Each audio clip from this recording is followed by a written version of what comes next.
I saw myself sitting still on the train. Last night, I caught the last train out of Manhattan. It was almost midnight. The platform was nearly empty, and I was exhausted. Same routine as always. A line, uptown, second car from the back, window seat. I've been doing this every Friday night for the past year. When I stepped onto the train, there were maybe 3 other people scattered around, and one guy sitting right across from where I always sit. Brown coat, clean shaven, just watching me. He smiled as I sat down. Just a normal, polite smile. But something about it made me feel weird. "Long day?" he asked. I nodded, not really in the mood for conversation. Then he said, kind of casually, "You always take this train." I paused. "Do I know you?" He chuckled a little. "No, but I know you."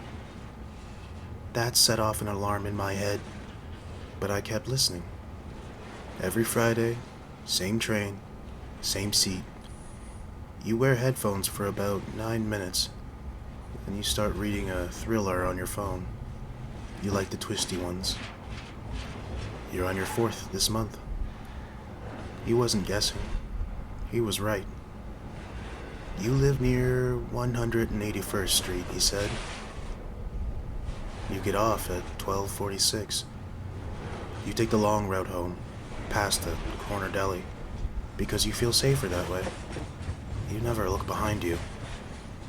I stared at him. "What is this? Are you following me?" He raised his hands gently like he didn't mean to startle me. "I'm not here to scare you. I'm here to warn you." "Warn me about what?" I asked, my voice shaking. He leaned forward just a little, his voice dropped. "You shouldn't go home tonight." I was frozen. Why not? He looked me dead in my eye. "Because someone's already there. Someone who knows you better than I do. And they're not me." The lights in the train flickered for a second. I looked around and realized every other passenger was gone. It was just me and him. "What is this? Who are you?" He looked tired now. Sad, almost. "I'm someone who didn't listen the first time either." The train jerked to a sudden stop.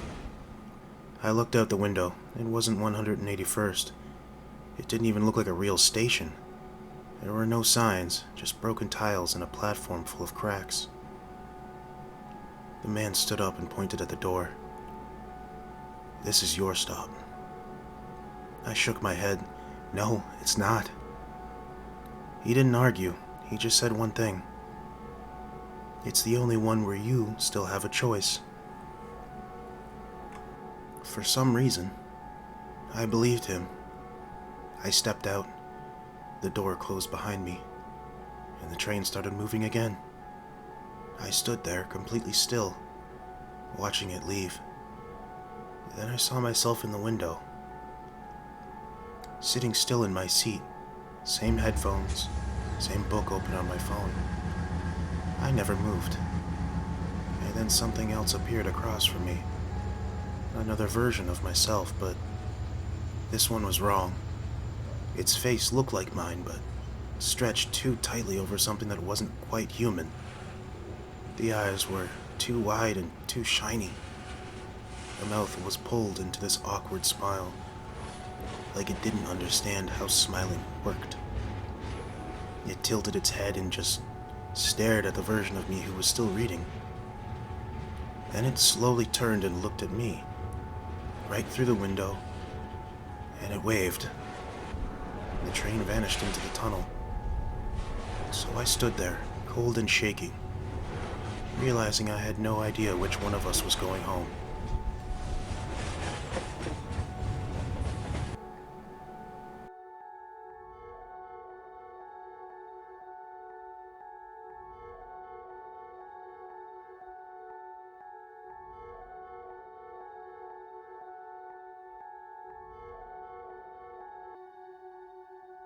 There's a room in my house that shouldn't exist. I live alone. I've been in this house for almost 2 years now. It's small, old, but nothing ever felt off about it. Until last week. I was clearing out the hallway closet, the one near the back of the house I rarely touch, and I noticed something weird. Behind the coats and boxes, the wall sounded hollow.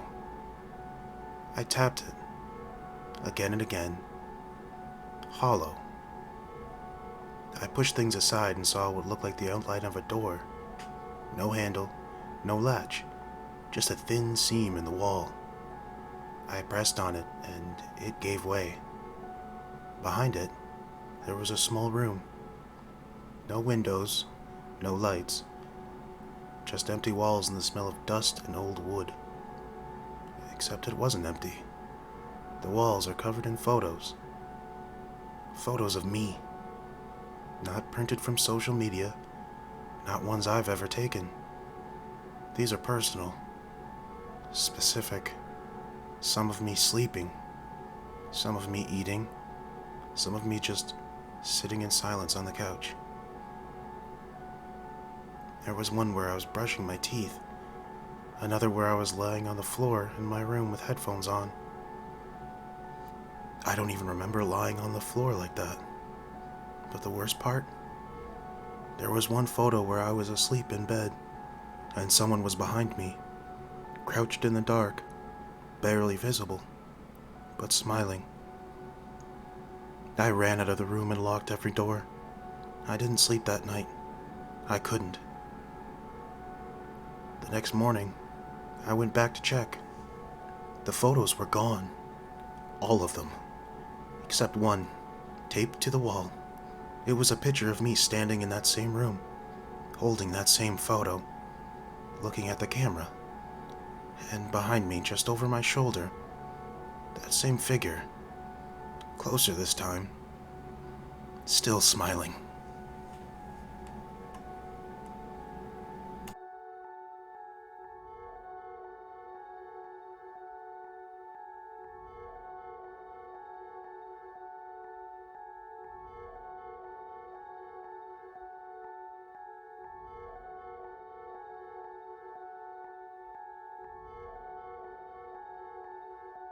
The missing kid on my street just walked into his house like nothing happened. We lost Ryan last summer. Not me, personally, but the whole neighborhood did. He lived 3 houses down. Quiet kid. Got good grades, always polite. He went hiking with some friends. Slipped off a cliff. They found his backpack, one shoe, and his phone, cracked and dead, but they never found his body. It was the kind of thing that settles over a street like fog. His parents held a closed casket funeral. His mom stopped talking to anyone. His dad mowed the lawn 3 times in 1 week, then didn't touch it again for months. Eventually, life moved on.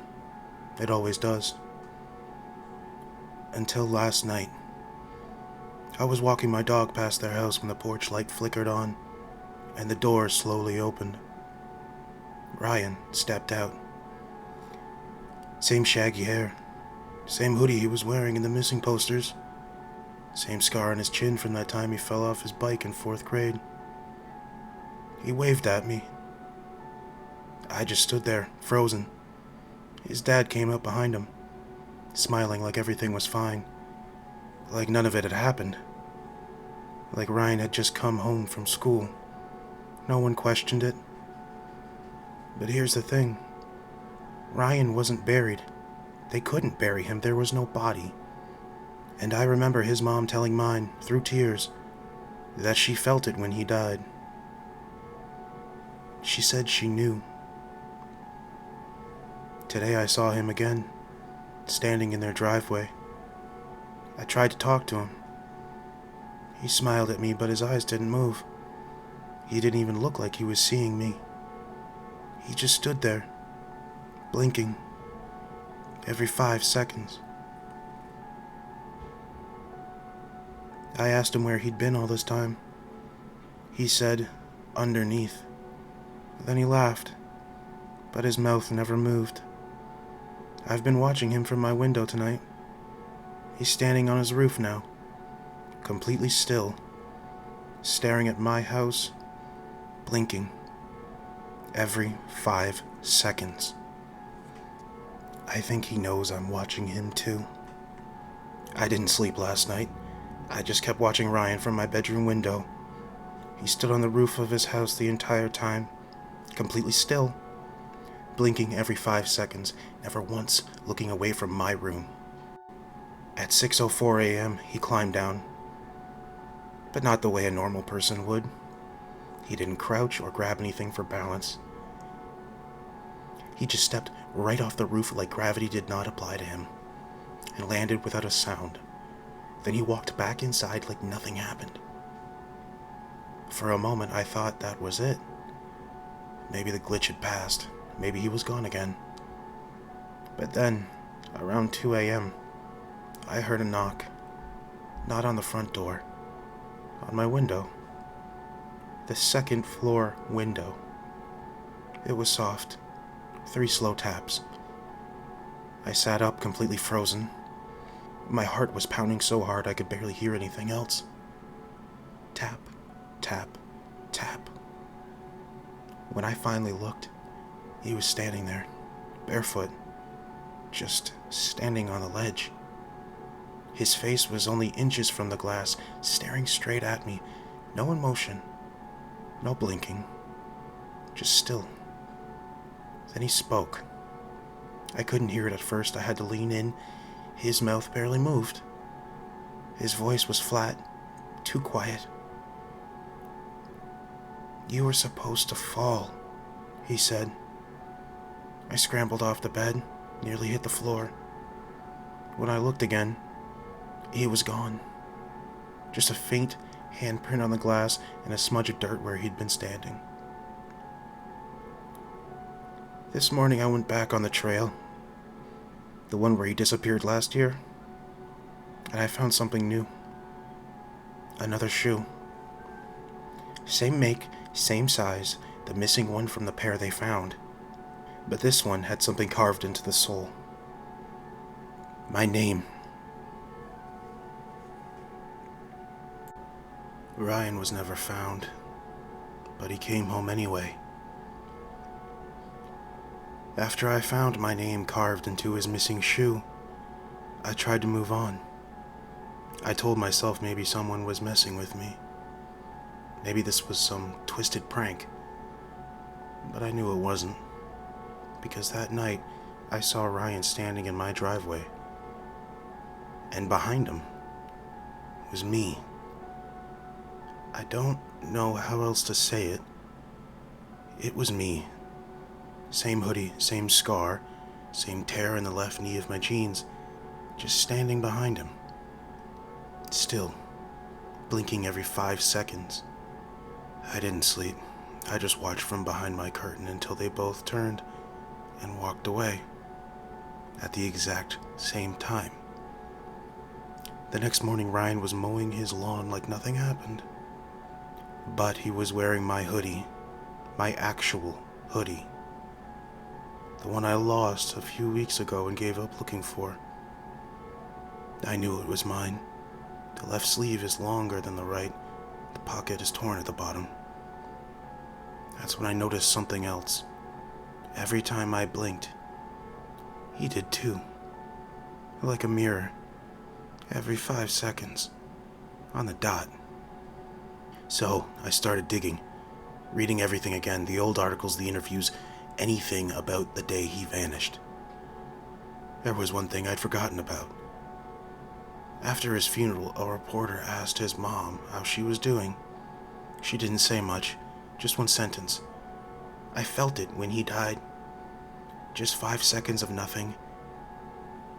And then something came back. I remember reading it back then and thinking it was just grief. But now I know what she meant. Ryan fell just before 6:04 p.m. They declared him dead at 6:04 exactly. About 5 seconds. That's how long it took. Not for him to die, but for something else to take his place. I think whatever it was watched him, copied him, and sent back a version that wasn't quite right. Something that blinks too perfectly, something that doesn't smile right, something that isn't human. And I don't think it stopped with him, because I was there that day too. I saw him fall. I blinked. I think that's all it needed. That's why he said you were supposed to fall. That's why my name was in the shoe. Last night I woke up at 2:58 a.m. My room was quiet. I turned over and someone was standing beside my bed. It was me, blinking, smiling, tilting its head like it was trying to decide which version it liked better. And then it said in my voice, too calmly, "It only takes 5 seconds to change." I blinked, and it vanished. This morning, my toothbrush was wet, my closet was open, and my phone was logged out of every app. I looked in the mirror before leaving for school. Nothing was wrong, just my face. But right before I turned away, it blinked first.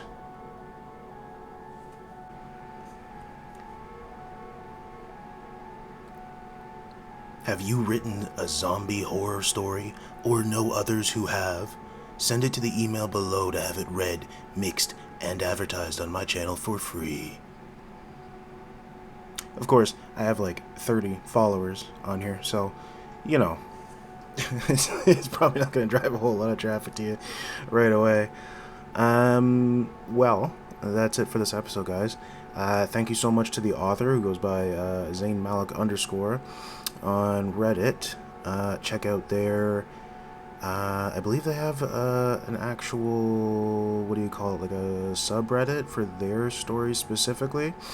There's 5 in total for this episode. Yeah, 1, 2 at the beginning, and then the 3-parter, which is actually quite, each part is actually quite small and concise, so that made it pretty easy. I'm in the middle of the editing process right now, although I guess technically we're closer to the end. Thank you to the free sound community over on Pixabay. You guys have a lot of very helpful stuff like train sounds and yada yada, all that jazz, music, and the links for Zayn Malik are going to be down in the doobly-doo below. Check out the very weird work-in-progress novelette I have over on webnovel.com. Don't know why I chose to upload it there.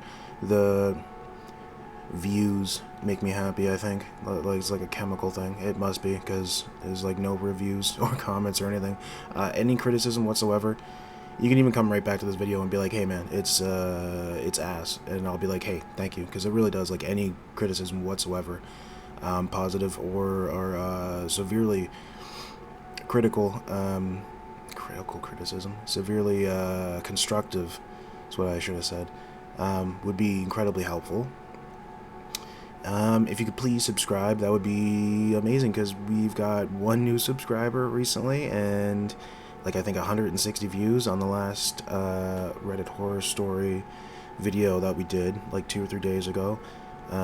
So that, especially after a 5-year hiatus, I'm very thankful for. Even like, I didn't think I was going to crank 50 views in the first few days, so I'm thankful to all of you guys. It's incredibly kind. Yeah, I've got a lot of Dead Island 2 footage, so I was thinking some zombie horror stories, but getting that specific without a community to pull from and quickly and easily get permissions is incredibly difficult. So anyone wants to submit, it would be a little bit more helpful if these were like smaller scale stories for now, just because I'm doing like all the editing, everything. It's a lot, but yeah, thank you guys so very much for watching and supporting, and leave any kind of comments. I don't exactly know what I want to do gaming-wise next. I think I'm going to do the Jump Ship demo and react to that, because it was very interesting, and I've wanted to play No Man's Sky and not Starfield.